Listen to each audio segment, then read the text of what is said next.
Friends, இதற்கு முந்தைய வீடியோவில் டென்ஸை பற்றி பார்த்தோம் இல்லைங்களா? ஸோ டென்ஸை பற்றி ஒரு 2 வீடியோ நம்ம பார்த்துருக்கோம் இது வரைக்கும். அதில் முதல் வீடியோவில் டென்ஸ் அப்படின்னு சொன்ன உடனே நமக்கு 3 காலங்கள், present tense, past tense and future tense, இதை நம்ம பார்த்துருந்தோம். ஒரு வேர்பினுடைய வடிவங்கள் எப்படி இருக்கும் அப்படிங்கிறத நம்ம பார்த்தோம். அந்த வேர்பினுடைய வடிவங்களை வச்சு ஒரு சப்ஜெக்டோட சேர்த்து நம்ம ஒரு எளிமையான வாக்கியத்தை எப்படி உருவாக்கலாம் அப்படிங்கிறத நம்ம பார்த்தோம். அதில் குறிப்பிட்டு நம்ம பார்த்தது வேர்பினுடைய வடிவங்களில் ப்ரெசன்ட் பார்ட்டிசிபிள், பாஸ்ட் பார்ட்டிசிபிள், அதாவது வேர்புடன் ஐஎன்ஜி சேர்ந்து வரக்கூடிய வடிவமும், இன்னொன்று பாஸ்ட் பார்ட்டிசிபிள். இது ரெண்டும் நம்ம சப்ஜெக்டோட நேரடியாக பயன்படுத்தக்கூடாது. நம்ம கண்டிப்பாக ஒரு துணை வினை சொல்ல சேர்த்து தான் நம்ம பயன்படுத்தணும் அப்படிங்கிறதையும் நம்ம முதல் வீடியோவில் பார்த்தோம். ஸோ அதனுடைய தொடர்ச்சியாக 2வது வீடியோவில் நம்ம என்ன பண்ணியிருக்கோம்னா 12 ஃபார்ம்ஸ் ஆஃப் டென்சஸ் என்னென்ன, அது எப்படி அந்த 12 ஃபார்ம்ஸ் ஆஃப் டென்சஸ் வந்துச்சு அப்படிங்கிறத 4 வாக்கிய வடிவங்கள், அதை 3 காலங்களில் பார்க்கறதுனால 12 கால வகைகள் வருது அப்படிங்கிறதையும் நம்ம பார்த்தோம். இப்போ இந்த வீடியோவில் நாம் என்ன பண்ண போகிறோம் அப்படின்னா, ஸோ அந்த 12 டென்ஸ் ஃபார்மில் ஏதோ ஒரு டென்ஸ் ஃபார்மை தான் கண்டிப்பாக ஒரு வேர்பை நம்ம பயன்படுத்த முடியும். ஸோ நீங்கள் எந்த ஆங்கில வாக்கியங்கள், எந்த வாக்கியம் எடுத்துக்கிட்டாலும் சரி, அதில் நம்ம வேர்பை ஐடென்டிஃபை பண்ணிட்டு நம்ம 12 ஃபார்ம்ஸ் ஆஃப் டென்சஸ்ல எந்த டென்ஸ் ஃபார்ம் அதை யூஸ் பண்ணியிருக்காங்க அப்படிங்கிறத நம்ம ஈஸியாக கண்டுபிடிக்கலாம். எப்படி? சின்ன சின்ன டிப்ஸ் நான் உங்களுக்கு கொடுக்குறேன். அதில் ஒன்றும் கஷ்டமானதே இல்லை. இந்த டிப்ஸை கொஞ்சம் நல்லா கவனிச்சிங்கன்னா you can very easily identify the tense form of any verb used in a sentence. பார்க்கலாம் பாருங்களேன், இந்த easy tips to identify the tense. இந்த வீடியோக்குள்ள போறதுக்கு முன்னாடி இந்த வீடியோவை லைக் பண்ணுங்க, ஷேர் பண்ணுங்க, சப்ஸ்கிரைப் பண்ணுங்க அண்ட் மறக்காம அந்த பெல் பட்டனை பிரஸ் பண்ணுங்க. வாங்க வீடியோக்குள்ள போலாம். இதுல முதல் டிப் நமக்கு ஸ்கிரீன்ல என்ன கொடுத்துருக்கு பாருங்க. ஃபர்ஸ்ட் verb plus ing னு கொடுத்துருக்கு. verb plus ing. So verb கூட ing சேர்ந்து இருந்தால் கண்டிப்பா அந்த டென்ஸ்க்கு நம்ம பெயர் வைக்கும் பொழுது கண்டினியூஸ் டென்ஸ் அப்படின்னு தான் நம்ம சொல்லணும். கண்டினியூஸ் அப்படின்னு சொல்லலாம். ஓகே, சரி. அதே போல நமக்கு இங்க 2வது டிப் பாருங்க. have, has and had. have, has, had. உங்களுடைய சென்டென்ஸ்ல have, has, hadல ஏதாவது ஒன்று இருந்தால் கூட பக்கத்துல verb இருந்ததுன்னா கண்டிப்பா அந்த டென்ஸினுடைய பெயரை நம்ம எப்படி பெயர் வைக்கணும் அப்படின்னா பர்ஃபெக்ட் டென்ஸ் அப்படின்னு நம்ம சொல்லணும். 3வது டிப்ல நம்ம என்ன பார்க்குறோம்னா, மேலே நம்ம பார்த்த have, has, had plus verb நம்ம பார்த்தோம் இல்லைங்களா? அப்போ have, has, had வந்துட்டாலே பர்ஃபெக்ட்னு பார்த்தோம். அதுவும் ப்ளஸ் மேலே பார்த்த முதல் டிப் verb ப்ளஸ் ing, இது ரெண்டுமே ஒரு வாக்கியத்தில் சேர்ந்து இருந்தால் அப்போ நம்ம அதுக்கு பேர் என்ன சொல்லலாம் அப்படின்னா have, has, had இருக்கிறதுனால பர்ஃபெக்ட்னு சொல்லலாம், ing இருக்கிறதுனால கண்டினியூஸ்னு சொல்லலாம்.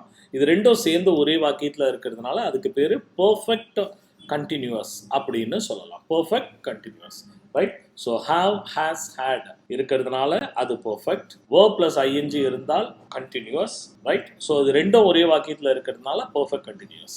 இங்கே ஒரு சின்ன குறிப்பு என்னன்னா, have அல்லது has இருந்தால் அதை ப்ரெசன்ட் டென்ஸ் அப்படின்னு நம்ம குறிப்பிடணும்.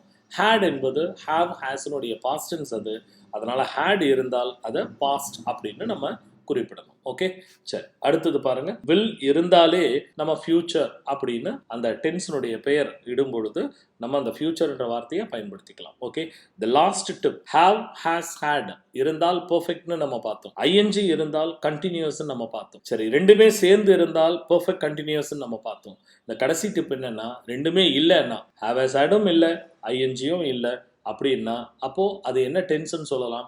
இன்டெஃபினட் அப்படின்னு சொல்லலாம். அவ்வளோதான். ஓகே, ஸோ இது வரைக்கும் நம்ம டிப்ஸ் பார்த்துருக்கோம்.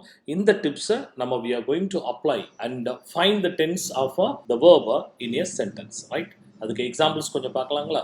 Now let us have some examples. ஸ்க்ரீனில் பாருங்க. First example, Ramu will have been playing chess அப்படின்னு கொடுத்துருக்கோம். ஸோ இந்த சென்டென்ஸில் நம்ம யாரை பற்றி படிக்கிறோம்னு பாருங்க, ராமு. ஸோ யாரை பற்றி படிக்கிறோமோ அது சப்ஜெக்ட். அப்போ அவர் என்ன செய்கிறாருன்னு பாருங்க, பிளே, விளையாடுறாரு. ஸோ இந்த சப்ஜெக்ட்க்கோ இந்த வேர்புக்கோ இடையில இருக்கிறத அப்படியே அண்டர்லைன் பண்ணலாம். So that complete part is verb. இந்த வேர்பை என்ன டென்ஸில் பயன்படுத்தியிருக்காங்கன்றதை நம்ம கண்டுபிடிக்க போகிறோம். ஓகே, இந்த வேர்பினுடைய டென்ஸ் நம்ம எப்படி கண்டுபிடிக்கலாம் பாருங்க. ing இருக்கு, அதனால அது கண்டினியூஸ். have, has, had இருக்கு, அதனால அது பர்ஃபெக்ட். will வந்திருக்கு, அதனால அது ஃபியூச்சர். அப்போ இந்த டென்ஸினுடைய பேர் என்னன்னா ஃபியூச்சர் பர்ஃபெக்ட் கண்டினியூஸ் டென்ஸ் அப்படின்னு நம்ம சொல்லலாம். ஃபியூச்சர் பர்ஃபெக்ட் கண்டினியூஸ் டென்ஸ் அப்படின்னு நம்ம சொல்லலாம். ஓகே, இந்த ஆப்ஜெக்ட் எப்படி கண்டுபிடிச்சோம் பாருங்க.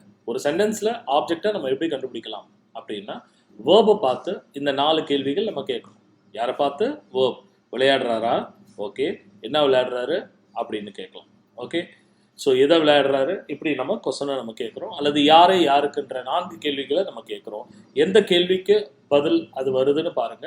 இந்த 4 கேள்வியில் ஏதாவது ஒரு கேள்வியினுடைய பதிலாக இருந்தால் அது ஆப்ஜெக்ட் அப்படின்னு சொல்லலாம். ஸோ இப்போ பாருங்க, விளையாடுறாரா, என்ன விளையாடுறாரு, செஸ் அப்படின்னு சொல்கிறோமா. ஸோ என்னன்ற கேள்விக்கு பதிலாக இருக்கிறதுனால இது ஆப்ஜெக்ட்னு சொல்லுவோம். ஓகே, நம்ம இப்போ எஸ்விஓ கண்டுபிடிக்கிறதையும் நம்ம இதில் பார்த்துட்டோம். Okay, now let us move to the second sentence. Second சென்டென்ஸில் பாருங்கள், Sachin was training the boys in Mumbai அப்படின்னு கொடுத்துருக்கோம். ஸோ இதில் யாரை பற்றி படிக்கிறோம், சச்சின், அது சப்ஜெக்ட். அவர் என்ன செய்கிறாரு, ட்ரெயின் பண்ணுறாரு. ஓகே, ஸோ அவர் என்ன செய்கிறாரோ அது வேர்புன்னு நம்ம சொல்கிறோம். சரிங்களா. ஸோ அப்போது இந்த சப்ஜெக்டில் இருந்து இந்த ட்ரெயின் வரையிலும் இருக்கக்கூடியது வேர்புன்னு நம்ம அண்டர்லைன் பண்ணிக்கலாம். சரிங்களா. இப்போ இதனுடைய பெயரை நம்ம எப்படி கண்டுபிடிக்கலாம் பாருங்கள், ஐஎன்ஜி இருக்கிறதுனால கண்டினியூஸ். ஸோ முன்னாடி ஐஎன்ஜி அப்படி வந்துட்டாலே டெஃபினட்டாக ஒரு ஹெல்பிங் வேர்ப் வரும் அப்படிங்கிறது நம்ம முதல் வீடியோவில் நம்ம பார்த்துருந்தோம் இல்லைங்களா.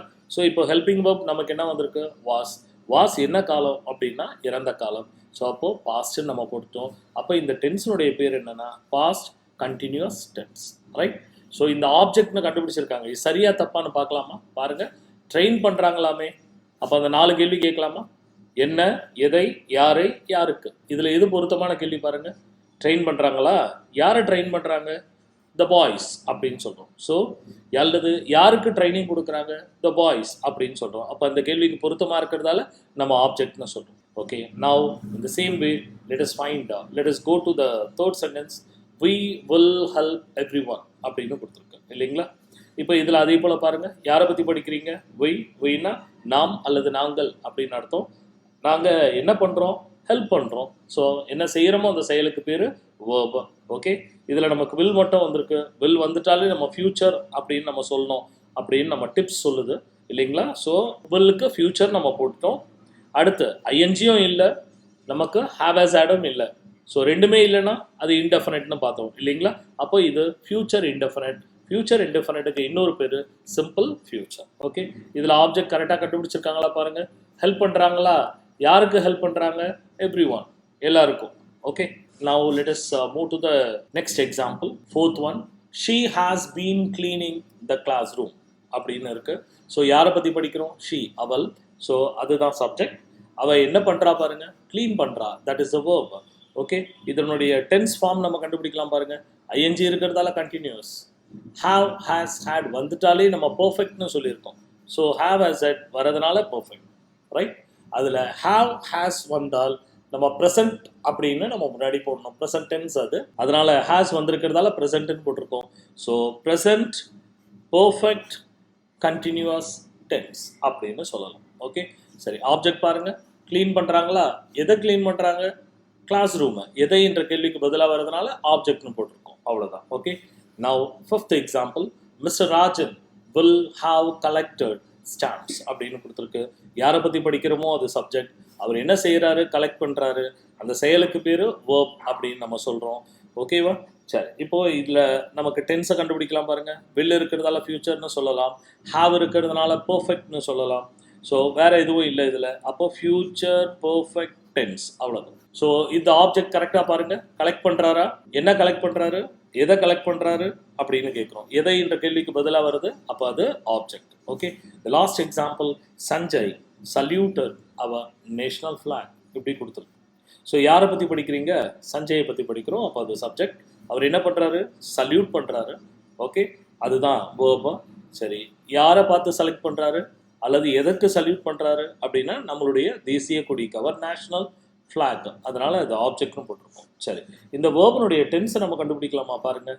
இதில் பாருங்கள், எதுவுமே இல்லையே, ஐஎன்ஜி இல்லை, அதனால் கண்டினியூஸ் கிடையாது. ஹேவ் ஹேஸ் ஹேட் இல்லை, அதனால் பர்ஃபெக்ட் கிடையாது. இது ரெண்டுமே இல்லைன்னா அப்போ இதுக்கு பேர் இன்டெஃபினட். ஓகே, இதுக்கு பேர் இன்டெஃபினட்.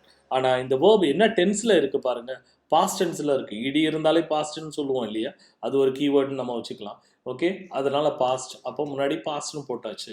அப்போ இந்த வேர்பனுடைய டென்ஸ் என்னென்னா பாஸ்ட் இன்டெஃபினட், அவ்வளோதான்.